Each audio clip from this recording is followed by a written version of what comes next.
Hello everyone, my name is Priyanshi Jain. Today our topic is Mycobacterium Tuberculosis. ये बहुत important topic है आप लोगों के लिए क्योंकि ये एग्जाम में आपके 20 मार्क्स का आ सकता है। इस माइकोबैक्टीरियम ट्यूबरक्लोसिस एक बैक्टीरिया होता है। इसके बारे में हम इसकी मॉर्फोलॉजी देखेंगे, एंटीजेनिक स्ट्रक्चर देखेंगे, पैथोजेनेसिस देखेंगे, इसके lab diagnosis, media, biochemical test, prophylaxis वगैरह सब हम कंप्लीट करेंगे।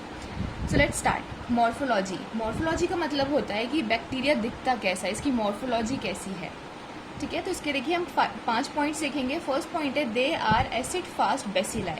ये क्या होते हैं? एसिड फास्ट बेसिलाई होते हैं। अब इस लाइन का मतलब क्या है? बेसिलाई मतलब हमें पता है कि जो रॉड शेप बैक्टीरिया होते हैं, जिनकी ऐसी रॉड शेप्ड होती है, उन्हें हम क्या कहते हैं? बेसिलाई कहते हैं। एसिड फास्ट बेसिलाई क्यों कहा जाता है? क्योंकि हमें ध्यान है, हमने एएफबी पढ़ी थी। जब एएफबी में हम क्या एक डीकलराइजर यूज में ले रहे थे 20% H2SO4। ठीक है, तो वो जो 20% H2SO4 है वो क्या एक एसिड है। वो एसिड भी इस बैक्टीरिया को क्या नहीं कर पाता? डीकलराइज नहीं कर पाता। इसलिए ये जो बेसिलाई बैक्टीरिया ये एसिड से भी ज़्यादा फास्ट है, इसलिए इसका नाम दिया गया है कि ये एसिड फास्ट बेसिलाई होते हैं। सेकेंड पॉइंट है they are acid fast due to presence of high amount of mycolic acid. अब इसी का आंसर है कि इनको ये एसिड फास्ट बेसिलाई क्यों होते हैं? क्योंकि क्या होता है, इनका जो ये स्ट्रक्चर है, इनके स्ट्रक्चर में यहाँ जो बाहर की एक लेयर होती है इनके काफ़ी ज़्यादा अमाउंट में माइकोलिक एसिड प्रेजेंट होता है। ये माइकोलिक एसिड क्या करता है? उस H2SO4 को बाहर नहीं, मतलब जो कलर ले लेता है उस कलर को बाहर नहीं निकलने देता। ठीक है, तो इनके पास बहुत ज़्यादा हाई अमाउंट में माइकोलिक एसिड प्रेजेंट होता है, इसलिए क्या होते हैं? एसिड फास्ट होते हैं। दे आर स्ट्रेट और slightly curved with rounded ends. इस लाइन का मतलब है कि या तो ये स्ट्रेट होते हैं, हल्के से सीधे होते हैं, या फिर स्लाइटली कर्व्ड होते हैं, हल्के से ऐसे घूमे हुए होते हैं। और इनका जो एंड होता है वो थोड़ा सा क्या होता है? ऐसा राउंडेड होता है, घुमा हुआ होता है। ठीक है, they are non motile in nature होते हैं। नॉन मोटाइल का मतलब ये मूव नहीं कर सकते। दे आर नॉन कैप्सुलेटेड, मतलब ये कैप्सूल्स भी नहीं बना सकते। हमने देखा था कि कई बैक्टीरिया क्या होते हैं, अपने चारों तरफ कैप्सूल्स बना लेते हैं, तो ये कैप्सूल्स भी नहीं बना सकते। दे आर नॉन स्पोरिंग, ये स्पोर्स भी नहीं बना सकते। स्पोर्स भी हमने पढ़ा था कि स्पोर्स क्या होते हैं, तो ये क्या नहीं कर सकते? स्पोर्स भी नहीं बना सकते। तो ये 5 पॉइंट है, ये एसिड फास्ट बेसिलाई होते हैं। एसिड फास्ट क्यों होते हैं? क्योंकि इनके काफ़ी ज़्यादा हाई अमाउंट में माइकोलिक एसिड प्रेजेंट होता है। ये नॉन मोटाइल इन नेचर होते हैं, नॉन कैप्सुलेटेड होते हैं, नॉन स्पोरिंग होते हैं। हमें सिर्फ मॉर्फोलॉजी में 5 पॉइंट्स लिखने हैं। तो ये 5 पॉइंट्स है माइकोबैक्टीरियम ट्यूबरक्लोसिस के। नेक्स्ट है हमारा एंटीजेनिक स्ट्रक्चर, कि इसका एंटीजेनिक स्ट्रक्चर कैसा होता है, कैसे दिखते हैं। देखिए एंटीजेनिक स्ट्रक्चर में क्या है, सबसे पहले नीचे है यहाँ पे सेल मेम्ब्रेन। ये जो डबल लेयर है लिपिड बाइलेयर जैसी, ये क्या है? इसकी सेल मेम्ब्रेन है, 2 लेयर है यहाँ पर भी। इसके नेक्स्ट आती है यहाँ पे पेप्टिडोग्लाइकन लेयर, जिसे हम बोलते हैं पीजी लेयर शॉर्ट में। ठीक है, ये नेक्स्ट जो लेयर है इसकी है पेप्टिडोग्लाइकन लेयर। इसके नेक्स्ट यहाँ प्रेजेंट होती है अल्बिनोग्लाइकन लेयर, ये यहाँ पे अल्बिनोग्लाइकन लेयर। फिर 4th नंबर पे यहाँ पे होती है माइकोलिक एसिड लेयर। ठीक है, इस पूरे को हम क्या बोलते हैं? ये जो चारों लेयर से मिलकर बन रहा है इसे हम क्या बोलते हैं? Cell wall. और इस सेल वॉल में क्या होती है? 4 अलग अलग लेयर्स होती हैं। अब हम देखेंगे कि इन चारों अलग अलग लेयर्स का क्या फंक्शन होता है। फर्स्ट पॉइंट है the cell wall of mycobacterium tuberculosis contain different layer. वही मतलब है कि ये जो सेल वॉल है माइकोलिक टीबी बैक्टीरिया की, उसमें क्या है? 4 डिफरेंट लेयर्स हैं। पहली लेयर यहाँ पे हमने लिखी है पेप्टिडोग्लाइकन लेयर। ठीक है, फर्स्ट है पेप्टिडोग्लाइकन लेयर। क्या करती है? It maintain the shape and rigidity of the bacteria. इसका फंक्शन क्या है कि जो बैक्टीरिया की जो शेप है, जो वो बेसिलाई शेप है, उसको मेंटेन करके रखेगी। और दूसरा है rigidity of the bacteria. Rigid मतलब क्या होता है? ठोस होना। तो जो माइको टीबी बैक्टीरिया है वो ठोस किसकी वजह से? इस पेप्टिडोग्लाइकन लेयर की वजह से। 2 फंक्शन हुए, एक तो शेप देना और बैक्टीरिया को रिजिडिटी मतलब ठोस बनाना उसे।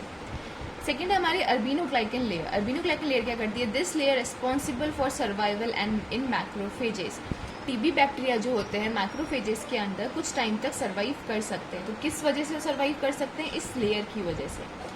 कौन सी लेयर? ये अल्बिनोग्लाइकन लेयर। उसका फंक्शन क्या हुआ कि मैक्रोफेज के अंदर टीबी बैक्टीरिया का सर्वाइव कर जाते हैं, तो किसकी वजह से? इस अल्बिनोग्लाइकन लेयर की वजह से। नेक्स्ट है हमारा mycolic acid layer. This layer responsible for reduces the action of antibiotics and for acid fastness. Mycolic acid का हमें एक फंक्शन तो पता ही है कि ये एसिड फास्टनेस देता है, इस बैक्टीरिया को एसिड से ज़्यादा फास्ट वाली प्रॉपर्टी देता है। दूसरा इसका फंक्शन क्या होता है कि टीबी के अगेंस्ट जो भी हम मतलब एंटीबायोटिक्स जो यूज़ में लेते हैं, उस एंटीबायोटिक्स के एक्शन को ये क्या कर देता है? माइकोलिक एसिड रिड्यूस करने का काम करता है। ठीक है, तो सबसे पहले ये हमारी पेप्टिडोग्लाइकन लेयर, इसका फंक्शन हमें समझ आ गया कि शेप देती है और रिजिडिटी देती है।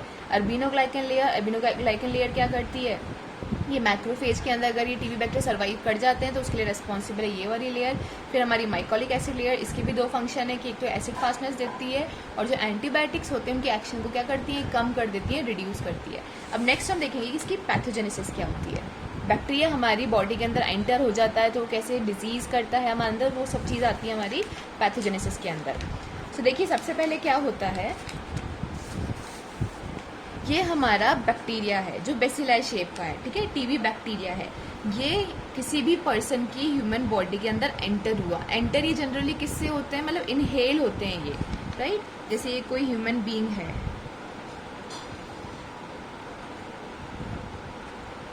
ये यहाँ से बैक्टीरिया इसकी नोज से क्या हुआ, इनहेल हुआ।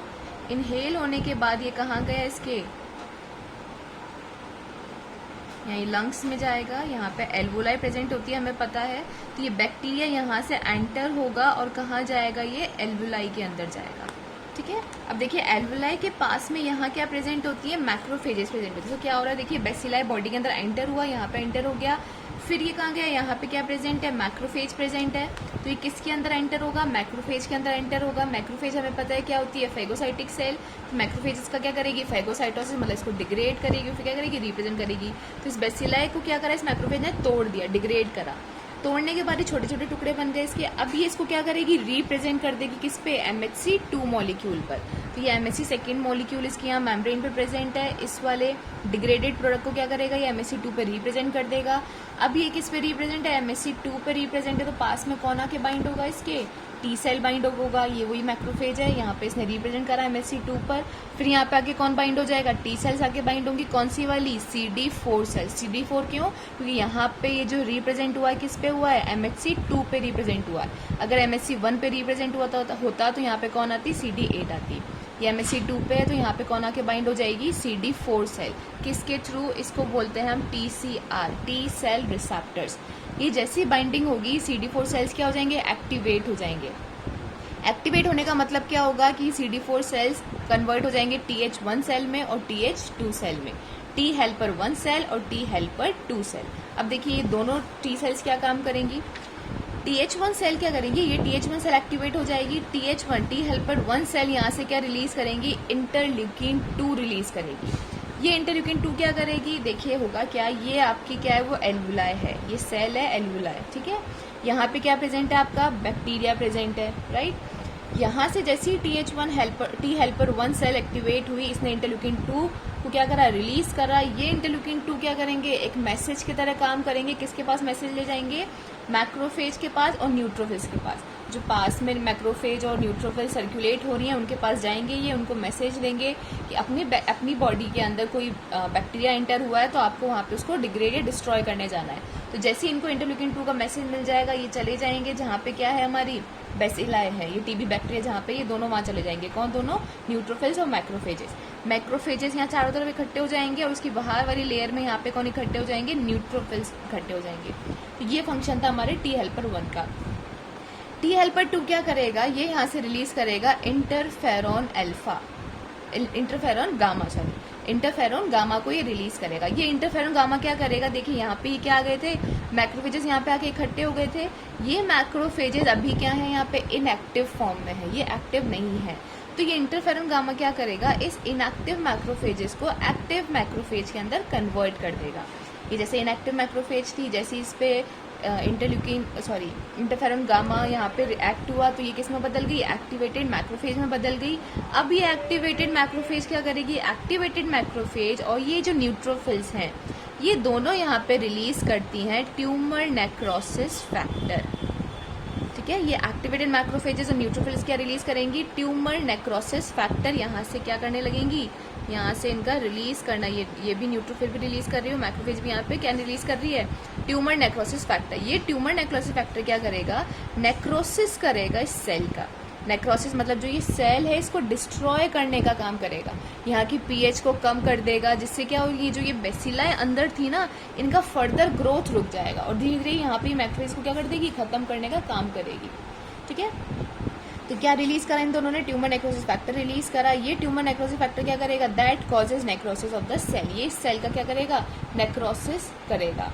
अब ये क्या है, अब देखिए इसको हम बोलते हैं, इस वाली चीज़ को जहाँ पे क्या है बीच में सेल है, एल्वोलाई सेल, बेसिला है, या मैक्रोफेज आगे इकट्ठी हुई, या साइड में क्या हुई न्यूट्रोफिल्स आगे इकट्ठी हुई, इस चीज़ को हम बोलते हैं हार्ड ट्यूबरकल। हार्ड ट्यूबरकल क्यों? क्योंकि ये जो नेचर में क्या होती है, थोड़ी ठोस होती है, किसके कंपेयर, जो अगला चीज़ बनेगा।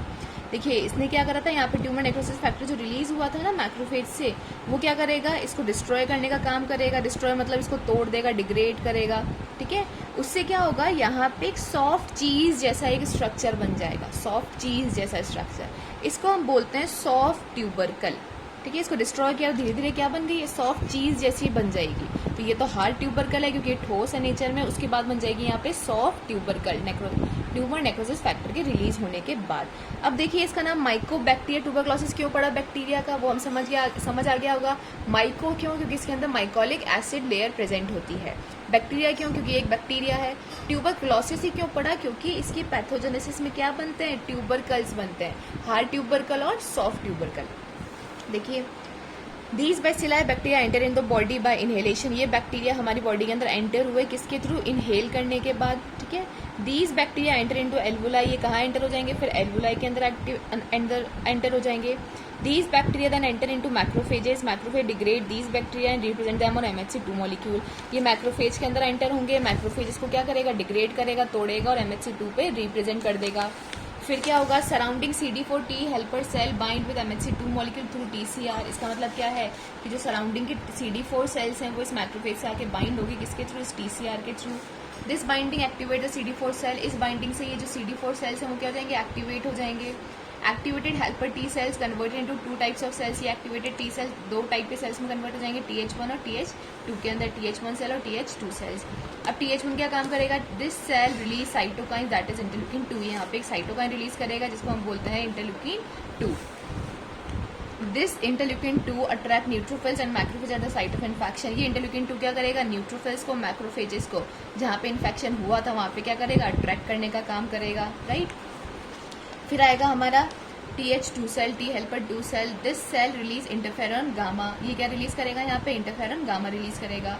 This interferon gamma converted inactive macrophages to the active macrophages, ये इंटरफेरॉन गामा क्या करेगा, इस इनएक्टिव मैक्रोफेज को एक्टिवेटेड मैक्रोफेज के अंदर कन्वर्ट करने का काम करेगा। Activated macrophage release tumour necrosis factor, ये जो एक्टिवेट, फिर जब ये एक्टिवेट हो जाएगी मैक्रोफेज, ये क्या रिलीज करेगी, ट्यूमर नेक्रोसिस फैक्टर को रिलीज करेगी। Tumour necrosis factor responsible to form tubercles, ये ट्यूमर नेक्रोसिस फैक्टर क्या होता है, रिस्पॉन्सिबल होता है ट्यूबरकल्स बनाने के लिए।